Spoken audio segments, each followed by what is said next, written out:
반갑습니다. 퇴근 후 돈모음 교실의 돈쌤입니다. 오늘은 유가 얘기를 좀 해볼까 합니다. 제가 지난 영상에서도 세 가지의 높은 게 우리 투자자들을 힘들게 하고 있다라고 말씀을 드렸는데, 그게 뭐 고유가, 그리고 고금리, 그리고 이제 강달러다. 그 중에 여전히 달리고 있는 유가를 좀 얘기할까 하는데요. 여기 제가 준비한 차트를 보시면은 파란색이 유가입니다. 파란색이 유가고요. 7월 초만 하더라도 70달러 언저리에 있던 게 어느덧 추석을 앞두고 있는 지금 여기 거의 이제 90달러를 넘어가지고 한 두어 달 만에 한 거의 30% 가까운 높은 상승을 했죠. 뭐 그러다 보니까 여기 이제 하얀색은 이제 우리를 또 괴롭히고 있는 10년물 장기채의 금리인데요. 한 8월 정도까지는 이 뭐 유가가 오른 것도 있겠지만 이제 그 국채의 이제 발행이 늘어나고 하면서 이제 국채 시장이 이슈로 좀 올라갔다라고 하면은 이제는 이제 거기에서 유가까지 더해져서 금리가 더 올라가는 상황이 있다 보니까 지금 투자자들은 조금 마음 졸이게 하는 그런 상황이 아닐까 해서 기름에 대해서 좀 더 깊은 얘기를 해볼까 합니다.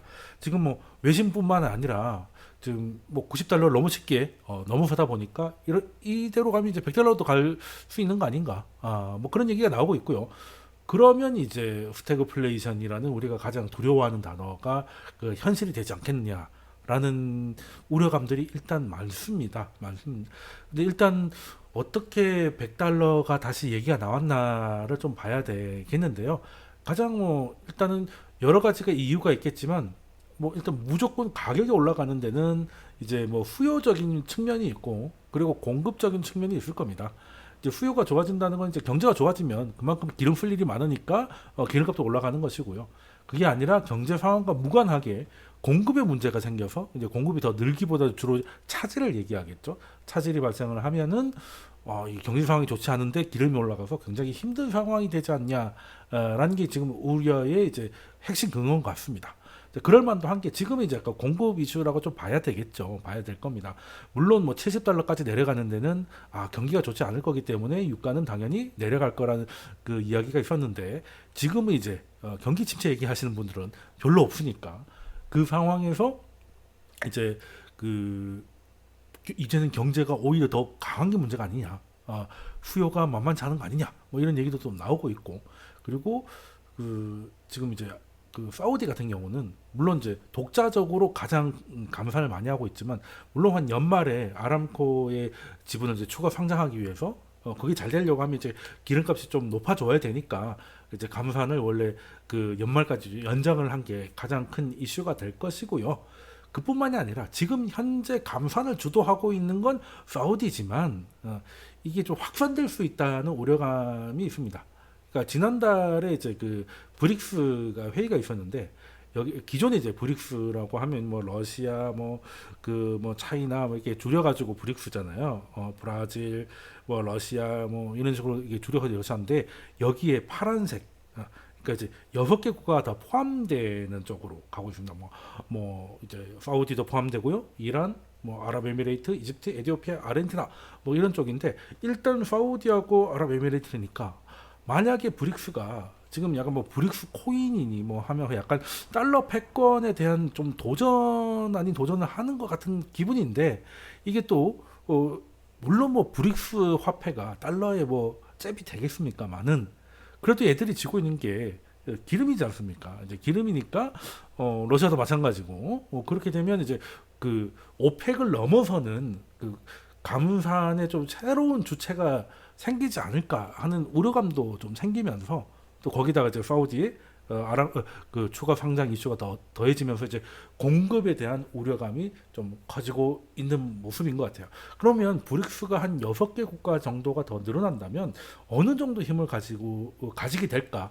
이것도 그 그래픽 자료가 잘 나온 게 있어서 가지고 왔는데 자 기존의 거에서는 새로이 기존 게 빨간색이고요. 빨간색이고 추가되는 게 초록색입니다. 6개 국가가 추가가 되면 GDP는 전체 글로벌의 29% 정도 될 것 같고 인구는 거의 절반이 육박하죠. 근데 중요한 건 이겁니다. 다른 것들은 뭐 한 6개 국가가 늘어난 것에 비해서 뭐 크게 증가하지도 않았고 뭐 인구도 뭐 그러려니 합니다. 뭐 중국 인구가 있기 때문에 뭐 그렇게 되는데 문제는 이게 6개 국가가 포함되면 그 기존의 것보다 2배로 되는 게 바로 이 기름 생산이에요. 뭐 일단 사우디 혼자서만 해도 이거 러시아가 기존에 뭐 한 12% 정도 되는데 그보다 더 많은 사우디가 들어오니까 만약에 이거 브릭스가 이제 좀 더 확대가 된다면 이거 브릭스 오펙보다 더한 거지. 전 세계 원유 생산의 43%가 하나의 회의로 뭔가를 묶인다는 거예요. 근데 뭐 아직은 그럴 가능성이 높진 않지만 뭐 브릭스 플러스 차원에서 감산이 나온다. 아 이렇게 되면 좀 흔들릴 수 있겠다는 생각을 해볼 만한 지점이 여기 있다는 겁니다. 그리고 이제 뭐 수출이 되는 것들도 이제 뭐 중국이 거의 대부분이겠지만 약간 증가를 하고 있어요. 그래서 이런 부분이 있어서 공급에 대한 우려, 감산에 대한 새로운 주체 뭐 이런 것들이 걱정이 좀 되어 가는 것 같습니다. 그래서 또 게다가 이제 요즘 또 중국 경제가 워낙 걱정이 많다 보니까 그 이제 수요가 좀 줄 거라고 생각을 했는데 8월 달 경제 지표 보면 부동산은 여전히 안 좋은데 뭐 산업 생산이라든지 그러니까 중국이 하고 있는 세 개의 공장 역할은 예상치를 상회했단 말이에요. 그렇다고 뭐 그게 엄청나게 높은 숫자 나온 건 아니지만 그래도 그것만큼은 예상치를 상회했습니다. 다른 것들은 부동산 이런 것들은 예상치를 다 하회하고 있고 회복이 안 되고 있는데 그것만큼은 좀 늘곤 있어요. 늘곤 있고 뭐 많이 는 건 아닙니다만 그렇게 돼도 그럼 중국 경제가 움츠러들어 가지고 원유의 수요가 줄 줄 알았는데 그거는 뭐 늘진 않더라도 뭐 줄지도 않는 상황이 된다면 이게 또 이 공급이 줄어드는 거에 대해서 수요가 같이 줄어들지 않으니까 충격이 있을 수 있겠다. 유가가 좀 더 올라갈 수 있는 환경이 될 수 있겠다. 이런 게 이제 걱정의 포인트인 것 같습니다. 자, 그러면 제가 그 지금 이제 유가가 더 올라갈 거라는 거, 그리고 상당 기간 동안 이 수준에 있을 거라는 거에 대한 주장을 제가 쭉 리서치를 해보니까 이런 거고요. 그리고 일단 뭐 공급적인 문제가 일단은 부각되고 있지만 수요도 만만치 않다. 그리고 미국 경제가 생각보다 강력하기 때문에 그 수요도 만만치 않을 것이고, 그리고 가장 중요한 건 현재 주요 선진국의 원유 재고가 별로 없어요. 그러니까 원유 재고가 많으면 그 생산이 좀 줄여도 좀 어느 정도 있는 거 미리 모아둔 걸 쓰면 되는데 그게 지금 굉장히 줄어 있습니다. 이제 그런 게 이제 문제가 되는 것이죠. 되는 것인데 자 그럼 이제 하나하나 뜯어 보겠습니다. 근데 뭐 감산 문제야, 감산 문제야 뭐 사우디가 뭐 개별적인 이슈가 있어가지고 아람코 상장 같은 뭐 그런 것들이 있겠지만 이게 그런 공급적인 단기적인 이슈를 넘어가서도 계속 이렇게 유지가 될 수 있을 것인지에 대해서는 좀 고민이 좀 필요한 게 이거를 좀 비교해 보시면 이건 이제 유가입니다. 하얀색은 유가고 그럼 이제 뭐 정유주나 에너지 관련 회사들이 있잖아요. 그래서 XLE라고 이제 ETF 아실 건데 이건 이제 에너지 섹터입니다. 거의 비슷하게 가죠. 거의 비슷하게 가는데 물론 사이사이에 약간의 괴리가 벌어질 때가 있었습니다만 이내 다 수렴을 해왔죠. 그랬는데 최근 유가는 평소보다 좀 강한 상승을 보인 것 같고 그에 비해서 에너지 회사들의 주가는 이게 어느 정도 올라가더라도 차이가 늘어나고 있었고 심지어 최근에서는 유가가 더 급등을 하니까 얘는 오히려 더 내려가고 있어요. 내려가고 있다.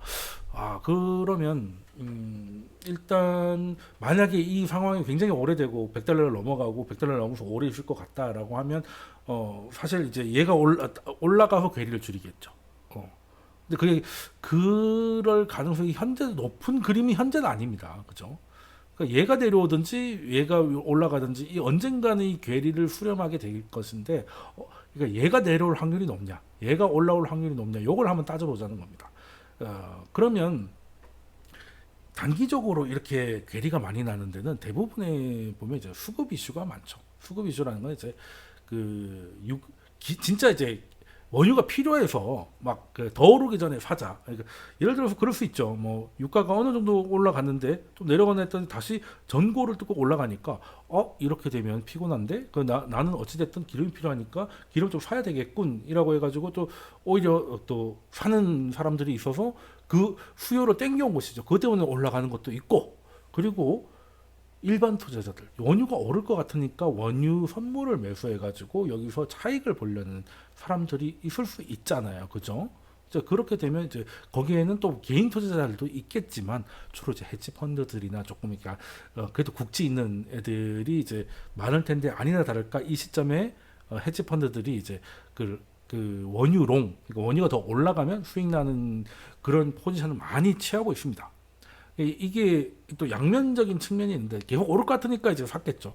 근데 문제는 어느 정도 올라서 얘네들이 진짜 기름이 필요한 건 아니니까 나중에 실현하고 나오게 되면은 그럼 이제 그때가 또 오히려 원유가 좀 내려갈 또 빠르게 또 내려올 수 있는 뭐 그런 또 요인이 되는 부분이거든요. 그래서 이거는 대부분 이렇게 벌어졌을 때는 원유의 가격 상승이 그렇게 크게 이어지지 않았던 기억이 많다. 그리고 우리가 이제 드디어 여름이 좀 지나가 약간 선선해지고 있지 않습니까? 미국도 마찬가지입니다. 미국도 이제 휴가 시즌이 끝나고 하면 소위 말하는 이제 드라이빙 시즌이 끝나면 계절적으로 이제 9월부터는 이제 그냥 이제 노는 거 그만하고 이제 미뤘던 일을 하거든요. 그래서 뭐 주로 9월부터는 연말에 추워져 가지고 난방 수요가 올라올 때까지는 대부분 이제 그 원유 휘발유에 대해서는 좀 비수기입니다. 그런 게 있기 때문에 또 이게 계속 될지는 좀 지켜봐야 된다는 것이고, 그리고 일단은 이제 오펙이 얘기한 게 지금 이제 원유의 이제 재고가 굉장히 부족하다. 지금 뭐 실제로 재고는 부족한 게 맞거든요. 요게 가장 지금 원유 상승의 가장 핵심 원인이기도 하고, 그래서 이제 이만큼 부족하고 부족해질 거라는 것인데요. 근데 이게 오펙에 대한 여기 소스가 나와 있잖아요. 오펙의 전망이에요. 그러니까 거의 뭐 300만 배럴이 이제 모자랄 것이다 연말이 되면 이건데, 근데 이거는 연말에 뭐 한다고요, 사우디가? 아람코 상장한다고 하니까 딱 그때가 딱 갑자기 이렇게 좀 되는 건 오펙 거는 약간 사심이 묻어 있는 전망이 아닐까. 그래서 미국 거를 봤더니 미국도 물론 사심이 좀 있긴 하겠지만 미국의 에너지청 있죠. 거기서 보면은 수급 불안이 있는 건 재고가 부족하고 재고 소진이 빠르고 이런 건 맞는데 수급분이 이 정도는 아니라는 거죠. 이 정도까지는 아니고 거기에는 이제 계절성 이제 비수기 이런 것들이 이제 포함되지 않았다는 것이고, 또 바이든 대통령 같은 경우는 유가가 이런 식으로 계속 올라가면 뭐 많이 방출을 했지만 전략 비축유로 완전히 다 방출할 수도 있다. 전략 비축유라는 게 뭐 이제 미국은 사실 전략 비축유가 사실 필요 없잖아요. 자기 땅에서 다 나는데 뭐 그냥 가격을 위해서 쌀 때 좀 사모았다가 비쌀 때 뭐 풀고 하면 될 것 같은데, 그런 것도 얘기하고 있습니다. 원래는 또 이걸 많이 방출했기 때문에 다시 쌓아야 된다. 는 게 이제 또 유가 상승의 한 주장이기도 했는데, 미국은 지금 전략 비축이 부족해가지고 아실 게 없거든요. 일단은 미국은 자립이 되고 있기 때문에, 그래서 $90가 넘는 가격에 굳이 이걸 사모을 필요는 없다고 생각합니다. 그러니까 이제 그것 때문에 전략 비축기는 오히려 가격 하방에 힘을 제공했으면 제공했지 지금 그거 채우느라고 가격을 더 올릴 가능성은 현재는 거의 없다라고 보거든요. 자, 그러면 저는 어떻게 생각하냐면, 일단은 뭐 많이 오른 거 맞습니다. 근데 이제 이 원유라는 게 뭐 코스닥 잡지도 아니고 2달 만에 한 30% 올랐으면은 이것도 약간 이제 어느 정도 이제 상승 여력이 좀 많이 소진됐다고 좀 봐야 되는 부분도 좀 있는데, 일단은 제일 걱정되는 거는 뭐 유가가 오르든 뭐가 오르든 결국 이게 다시 인플레이션을 자극해가지고 연준으로 하여금 새로운 금리 인상의 사이클을 출발시키는 또 트리거가 되지 않겠느냐, 이게 최대 걱정이잖아요, 그죠? 일단 뭐 원유가 오르면 뭐 다 오르는 것 같으니까. 근데 이번은 다를 거라고 생각합니다. 작년에 그랬잖아요. 뭐 일단은 러시아 우크라이나 전쟁이 뭐 터져가지고 에너지 가격이 치솟고 식량 가격이 치솟으면서 전 세계의 전방위적인 하다못해 서비스 이런 것까지 모든 그 가격 상승이 전방위적으로 일어났는데, 이번은 그게 좀 다를 거라고 생각을 하는 이유가 일단은 가격이 오르려고 하면 이제 사는 사람이 일단 사야 되잖아요. 사야 되는 겁니다.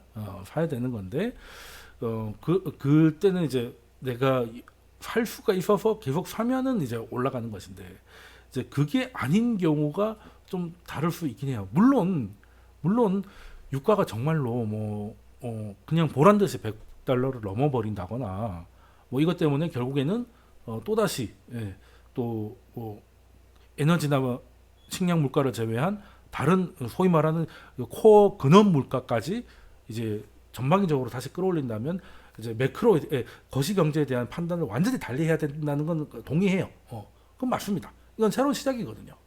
근데 그 현재까지는 그건 보이지 않습니다. 현재까지는 일단은 유가가 오른 게 7월 초부터였고, 그럼 유가가 상승해가지고 지금 한 두어 달 된 거지 않습니까? 그러면서 이제 몇 개의 물가와 이제 뭐 각종 지표들이 발표가 된 거를 좀 보면, 일단 이게 최근에 나온 것 중에 이제 소매 판매, 미국은 이제 소비 국가이기 때문에 소매 판매가 굉장히 중요하다. 이건 뭐 상식적으로 알고 계실 건데, 이게 또 서프라이즈로 반올림이 0.56이었는데 어쨌든 뭐 반올림이 0.6% 상승이 전월비 상승을 해가지고, 우와, 미국이 소비가 이렇게까지 강하다니, 그러면 이제 물가가 내려가는 속도가 굉장히 느리겠군, 이런 걱정을 하게 만들었는데, 그건 헤드라인 이야기고, 뚜껑을 열어보니까 사람들이 그 쓰는 돈을 쓰는 이제 분야를 나눠봤더니, 여기 0.56%가 올랐는데 한 색깔, 이 색깔이 특별히 많지 않습니까?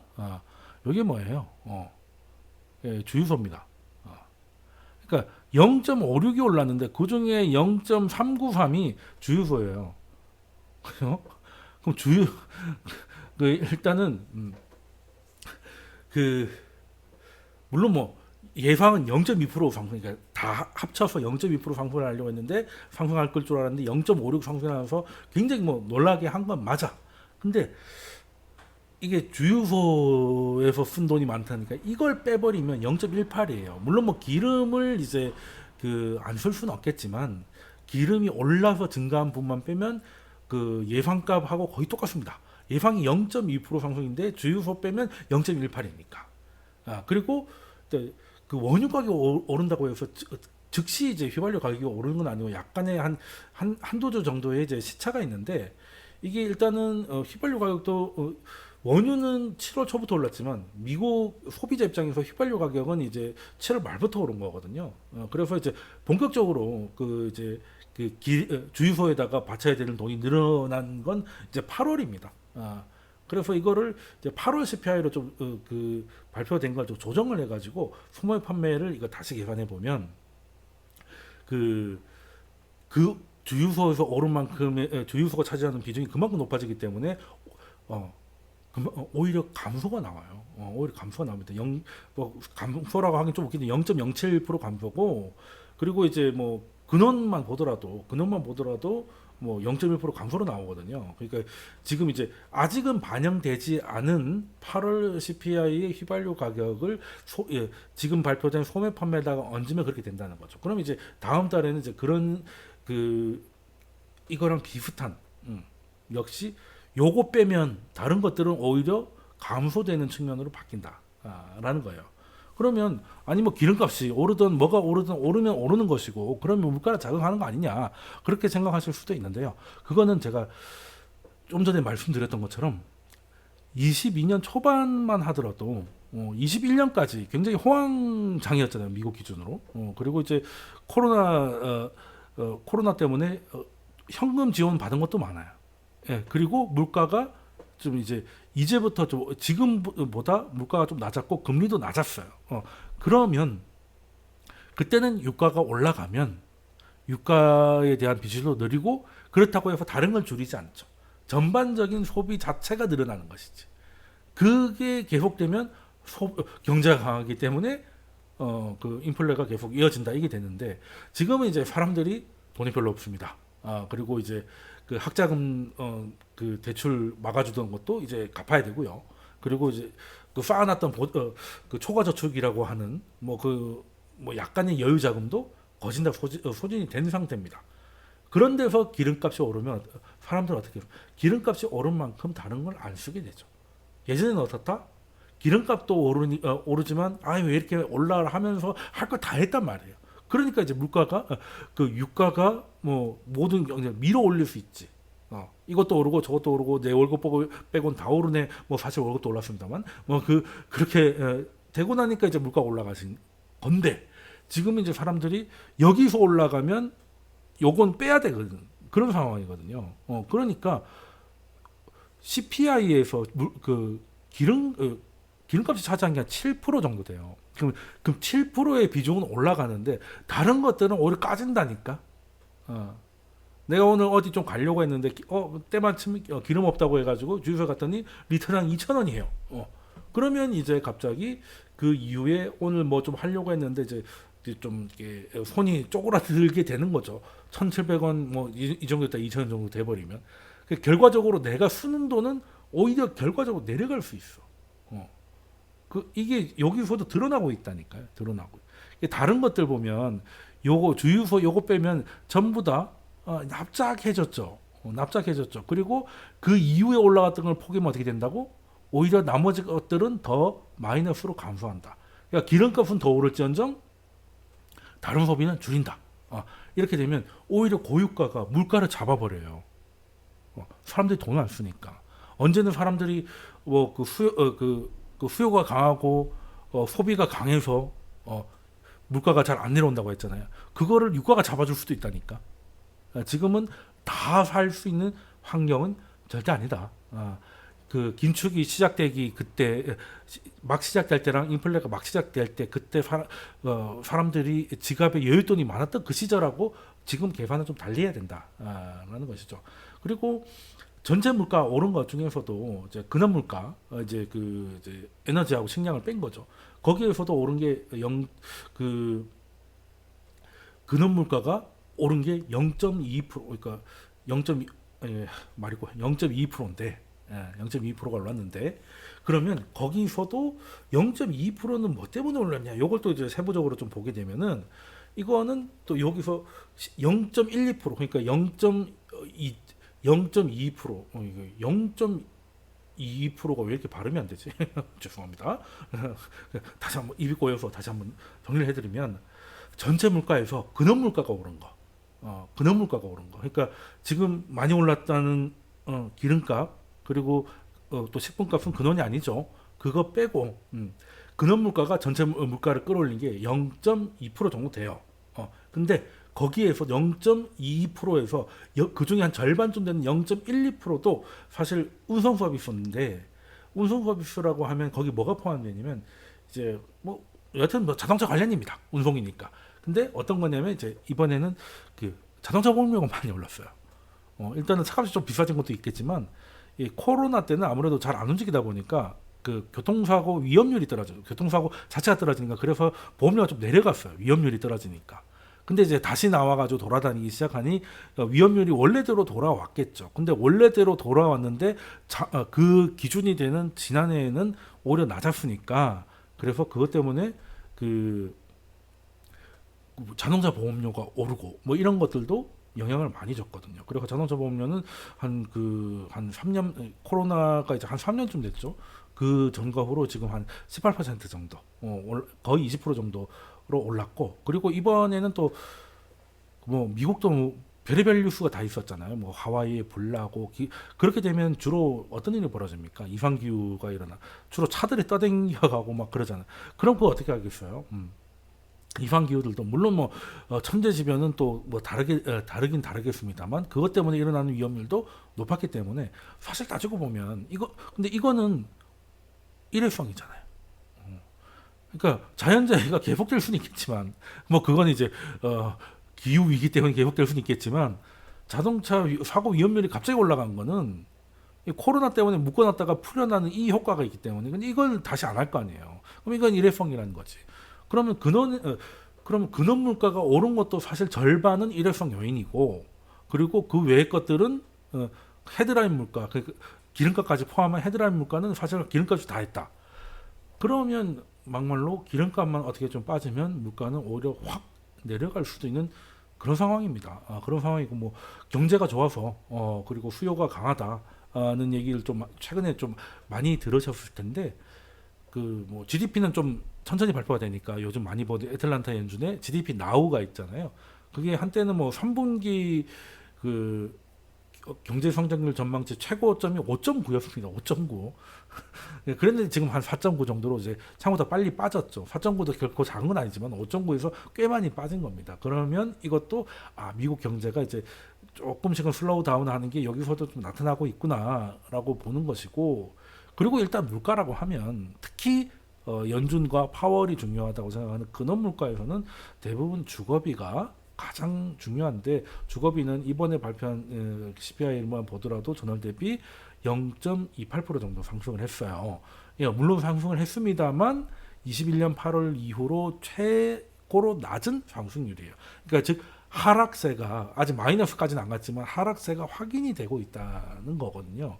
그렇게 되면 이건 연말로 갈수록 이 추세를 이어가겠군. 그러면 근원물가의 이번에 상승률은 아까 말씀드린 자동차 보험료 같은 일시적인 요인이 한 절반 정도 되고 가장 그 비중이 높은 주거비는 예상대로 하향하고 있으니 헤드라인 기름값을 포함한 헤드라인은 다소 좀 올라갈지언정 연준이 생각하는 근원물가는 그냥 가던 길을 계속 갈 가능성이 높다. 그럼 이제 유가가 100달러에 가깝거나 100달러 혹을 넘었다고 해가지고 연준이 그것만 보고 다른 거 판단하지 않고 금리를 다시 올린다 이런 거는 조금 쉽지 않죠. 사우디 감산하고 사우디가 뭐 금리 올린다고 해서 아람코 상장을 안 하겠습니까? 예, 뭐 그런 건 이거는 이제 연준 능력 바뀐 거죠. 뭐 물론 경제가 작살내 버리면 뭐 기름 소비가 작살날 거니까 근데 그건 이제 뭐 잃는 게 너무 많으니까 그렇게 되는 것이고. 아니요, CPI 설명은 쭉 드렸는데 PPI도 마찬가지입니다. PPI도 이번에 많이 올랐죠. 생각보다 많이 올랐는데 여기 보시면 다 기름입니다. 기름입니다. 그러니까 이거는 쉽게 말해서 이제 물가의 그 큰 흐름은 근원이 가는데 지금 이제 헤드라인에 포함되어 있는 왜 기름값을 근원에 뺐겠습니까? 예, 워낙에 이건 들쭉날쭉 하니까 뺀 거잖아요. 그러니까 이거는 노이즈가 너무 많다. 그래서 이번에 또 노이즈가 좀 끼고 있다는 그런 생각을 좀 하고 있고요.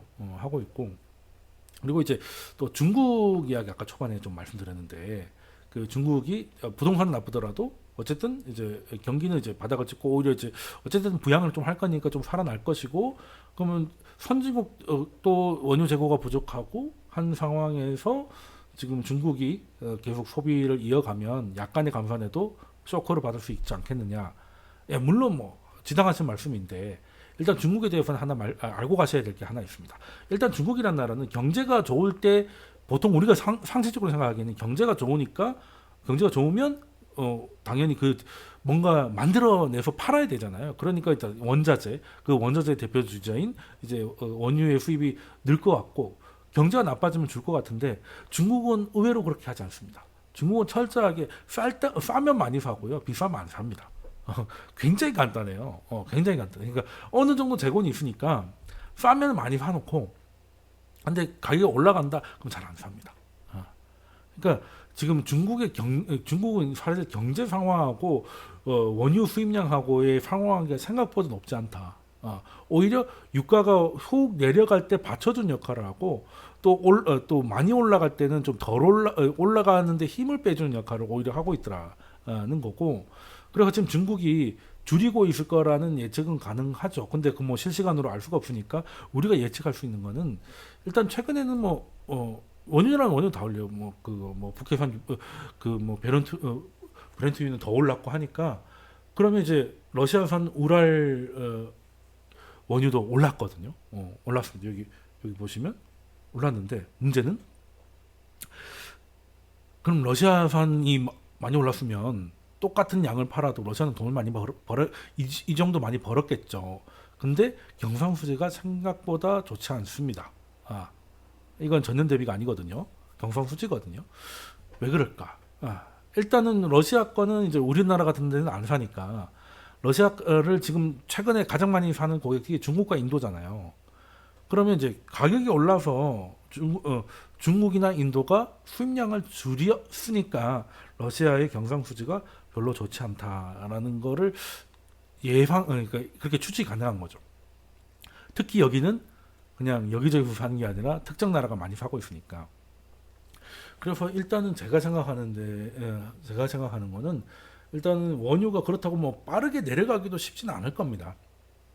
쉽지는 않을 건데 그렇다고 해서 이게 또 뭐 세 자릿수로 뭐 바로 간다든지 해서 또 새로운 그 금리 인상의 사이클을 시작하기에는 원유 입장에서도 이제는 적들이 많아진 거죠. 적들이 많아졌는데 이제 중국은 더 비싸지면 더 안 살 것이고요. 그리고 뭔가 이제 바이든도 뭔가의 카드를 내놓을 수도 있고 그리고 그 아람코 상장은 이제 시간이 지나가면 이제 해결될 이슈기도 하고 뭐 이런저런 문제가 있기 때문에 지금 유가가 다시금 근데 이제 요즘 금리가 좀 너무 올랐다 보니까 유가가 오른 것 때문에 다시금 트라우마를 떠올렸는데 저는 뭐 유가가 다시 키를 잡기는 쉽지는 않을 것 같습니다. 물론 뭐 다른 것 때문에 인플레가 다시 시작이 되면 유가도 같이 거기다가 같이 올라타겠지만 유가 하나만으로 지금까지 장관 흐름을 바꾸기에는 아직은 그럴 만한 증거, 충분한 증거를 제가 눈으로 확인한 게 없고, 그리고 그 물가의 내부의 흐름도, 물가의 각 구성의 흐름도 근원의 경우는 오히려 이제는 재밌는 게 예전에는 헤드라인이 더 오르고 근원이 천천히 올랐는데 이제는 이제 헤드라인이 더 빠지고 이제 그 근원이 더 빠지고 헤드라인하고 이 차이가 점점 벌어지는 그런. 근데 연준은 스스로 근원이 중요하다. 그리고 같은 근원이면 PC의 근원이 중요하다라는 걸 해왔기 때문에 헤드라인에 포함되는 요거 가지고 뭔가 할 가능성은 현재는 높지 않을 것 같습니다. 그리고 또 어차피 이번에 또 금리 결정이 있으니까 그에 관련되는 이제 그 해석은 또 다른 영상에서 준비해드리도록 하고요. 이게 아무래도 제가 오마이스쿨에서는 그 한 주에 한 번 정도 업로드하기 때문에 약간 업로드 시기를 맞추다 보니까 조금 늦게 올라갈 수도 있어요. 그래서 조금 빠른 정보를 원하시면은 제 채널을 좀 구독하셔가지고 좀 빠른 영상을 좀 받아보시면 좋고, 그리고 실시간으로 소통할 수 있는 그 오픈 채팅방도 제 채널에서 운영을 하고 있으니까 거기 참여하셔가지고 재미난 정보, 좋은 정보 많이 받아보시면 좋을 것 같고요. 다음에는 또 다른 주제를 가지고 쉽게 설명하는 시간을 가져보도록 하고, 오늘 퇴근 후 돈보험 교실은 여기까지 하도록 하겠습니다. 감사합니다.